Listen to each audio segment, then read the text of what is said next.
बहुत आप वाणी से कह देते हैं, क्योंकि जब हृदय से बैठ जाएगा कि मुझे भगवत प्राप्ति करनी, तो उसका लक्षण क्या है? आपका उद्देश्य भगवत प्राप्ति हो गया, उसका लक्षण क्या है? कैसे जानोगे कि आपका उद्देश्य हो गया? जैसे बहुत दिनों से आपको पानी न मिला हो, अब आपके उद्देश्य में केवल एक बात है, मुझे पानी पिला दे कोई। अब उसके सामने रबड़ी रखिए, उसके सामने एक से एक 56 भोग रखिए, उसका मन क्या, कोई भी इंद्री नहीं कहेगी पाने के लिए। पहली बात उसकी होगी, पहले जल पिला दीजिए। अब केवल उसका उद्देश्य माना जाएगा कि जल ही उद्देश्य है इस समय। ऐसे ही आपके हृदय में जब भगवत प्राप्ति का उद्देश्य आ जाएगा, तो हर इंद्री के भोगने के विषय सामने रख दिए जाएं, तो आपको वैसे ही लगन होनी चाहिए जैसे काकभूषुंड जी के सामने लोमस जी ज्ञान विज्ञान सब कुछ रख रहे, तो वो कह रहे नहीं, राम चरण बारिज जब देखो, पहली बात मुझे भगवान का साक्षात दर्शन मिले, इसके बाद आपके ज्ञान विज्ञान की बातें सुनूंगा। आप सर्वसमर्थ महर्षि हैं, ऐसी कृपा करो कि पहले प्रभु, नहीं तो बिनु देखे रघुनाथ पद जी की जरन न जाए। महाराज आप चाहे जितना ज्ञान को उपदेश करें, पर मेरे हृदय ने ठान लिया है, जब तक नौ किशोर भगवान श्री राम का मैं दर्शन नहीं कर लेता, तब तक मेरा हृदय जलता रहेगा। आपकी इस ज्ञान विज्ञान की बातों से वो जलन मिटने वाली नहीं। ये आया उद्देश्य। उद्देश्य भगवत प्राप्ति है आपके हृदय में, इसका लक्षण है कि अब आपको और कछु न सुहाए। जैसे जल में आपको डुबो दिया जाए, तो उस समय आपका वो एक ही उद्देश्य रहता है, प्राण बचाना, अर्थात प्राण वायु, श्वास लेना। अब उस समय प्रश्न करे उससे कि आपको 1 कुंतल सोना देंगे, आपको इतना चांदी देंगे, हीरा जवाहरात देंगे, सुंदर स्त्री देंगे, सुंदर पुरुष देंगे, कुछ भी, वो कहेगा पहले श्वास लेने दो मुझे। जब आके जल में और उसके कान में कहे ये सब देंगे, वो कहेगा पहले पहली बात मुझे श्वास लेने दो। जब ऐसी उद्देश्य वृत्ति, पहले मुझे भगवत साक्षात्कार होने दो, बाद में हम तुम्हें देखेंगे। जब ये बात आ जाए हृदय में, तो जान लेना आपका उद्देश्य हो गया है भगवत प्राप्ति। अब इससे बड़ा हृदय की शुद्ध होने की स्थिति क्या हो सकती? मुझे प्रभु चाहिए, बस। कौन चाहता है ऐसा? हृदय में देखो, ये चाह आएगी तो सब चाह अपने आप मिटा देगी। इसीलिए यहां कह रहे, एक प्रभु की प्राप्ति का दृढ़ उद्देश्य होने से अंतःकरण जितनी जल्दी और जैसी विशुद्धि होती है, उतनी जल्दी और वैसी विशुद्धि किसी भी साधना से, अनुष्ठान से नहीं होती है। इसलिए उपासक का एक उद्देश्य हो जाए, इसी जन्म में भगवत प्राप्ति करनी है, तो वह महामहिम स्वरूप प्रकाशित हो जाए। हम लोगों की ढिलाई है, अगर कहीं सोच भी लिया है भगवत प्राप्ति और सामने विषय आता है, तो लगता है भगवत प्राप्ति तो भविष्य में होने वाली है। वर्तमान में इस विषय को भोग लेते हैं और नाम जप से और साधन से पाप नष्ट ही हो जाते हैं, और भगवान बड़े कृपालु ही हैं, तो भविष्य में भगवत प्राप्ति होने में अब कोई संशय नहीं। ऐसी हमारी बुद्धि प्रेरणा करके मुझे ऐसे फंसाती है। ध्यान दीजिए, अगर कहीं किसी कोने में सुना के बात भी आ गई है कि मुझे भगवत प्राप्ति करनी है, तो वो भगवत प्राप्ति हम ऐसे मानते हैं कि वो भविष्य में कभी होगी, पर वर्तमान में जो भोग आया इसको भोग लेते हैं। अगर पाप भी लगेगा तो नाम में बड़ी सामर्थ्य, धाम में बड़ी सामर्थ्य, ये भगवत प्राप्ति उद्देश्य नहीं माना जाएगा। ये बुद्धि की कपट भरी सलाह है, मत मानो। इसीलिए मयि मन आधत्स्व, मई बुद्धि में निवेश है। ये बहुत बचो, ये बहुत ठग हैं, ये हमारे अंदर ही ठग हैं जिनसे हम सलाह ले रहे हैं, उसी मार्ग में ले जाएंगे जहां से आपको लूटना है। इनकी सलाह मत मानिएगा, हरि गुरु की सलाह मानिए। हरि गीता में बोल रहे, सदगुरुदेव उस गीता रूपी अमृत का पान करके स्वाद लेकर बोल रहे, मान लो दोनों में से किसी एक की बात मान लो, और मन बुद्धि की सलाह मत मानना। ये वो ठग हैं, उसी मार्ग में ले जाएंगे जहां आपको लूट करके एकदम खाली कर देंगे, अर्थात परमार्थ से रहित कर देंगे। विशुद्धात्मा, प्रभु के सिवा और कोई चाह न रह जाना, यही हृदय की पवित्रता का परम लक्षण है। विजितात्मा शरीर के सुख आराम की त्याग की आवश्यकता हर उपासना के उपासक को है।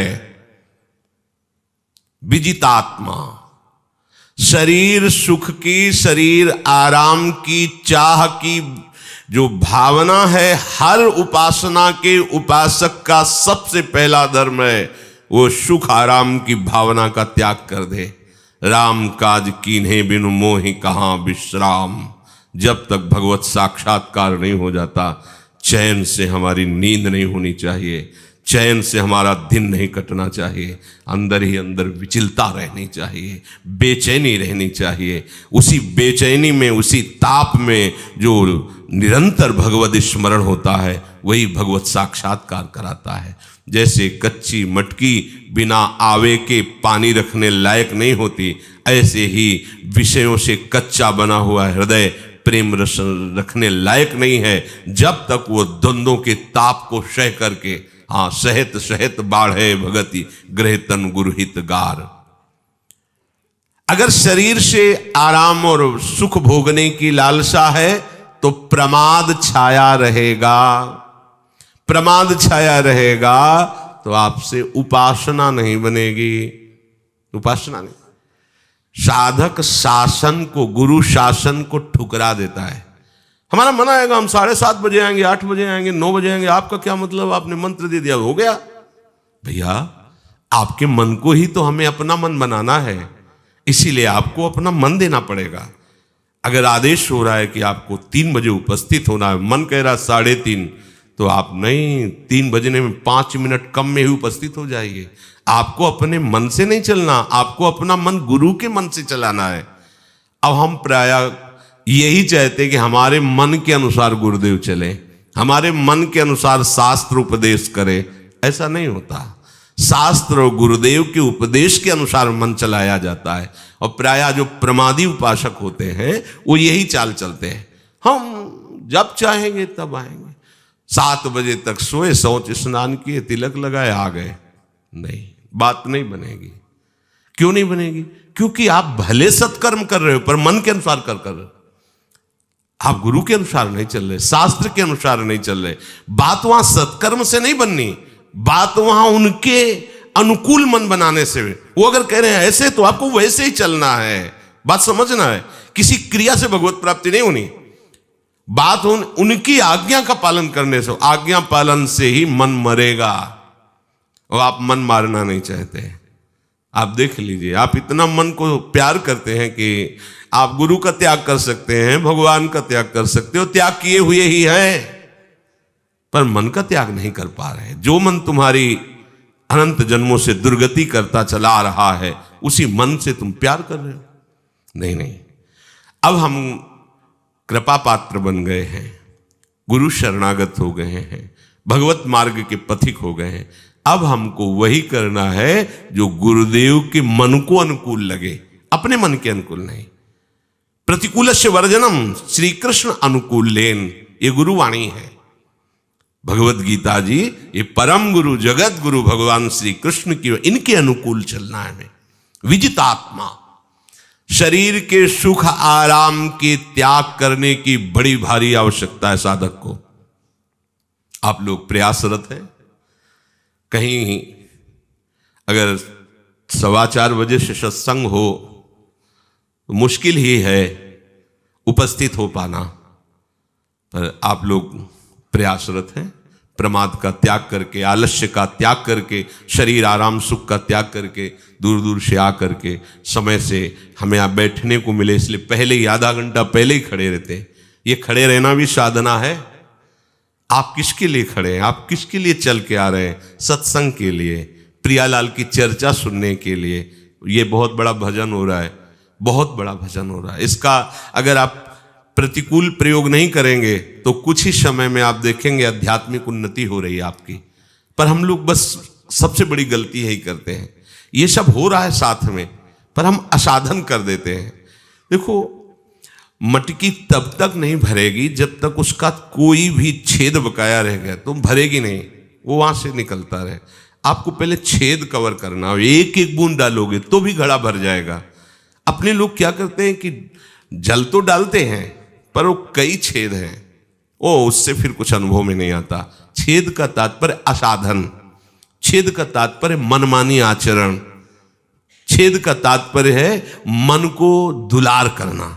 बस उसी से साधन का जो ऊर्जा शक्ति होती है वहीं से निकल जाती, फिर साधक वैसे ही रहता है। फिर काफी समय बाद उसके हृदय में एक उदासीन नास्तिकता सी आने लगती है।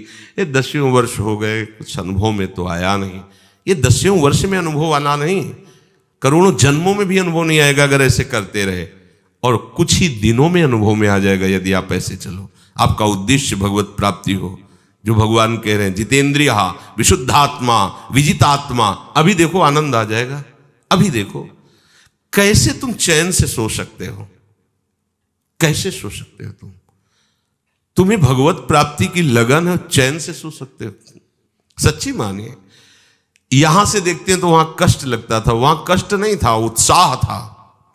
आप सोचो, जलती हुई तपती हुई धूप जो पड़ती है तो घाट के जो पत्थर होते हैं ना उनमें ताप पैदा हो जाता है।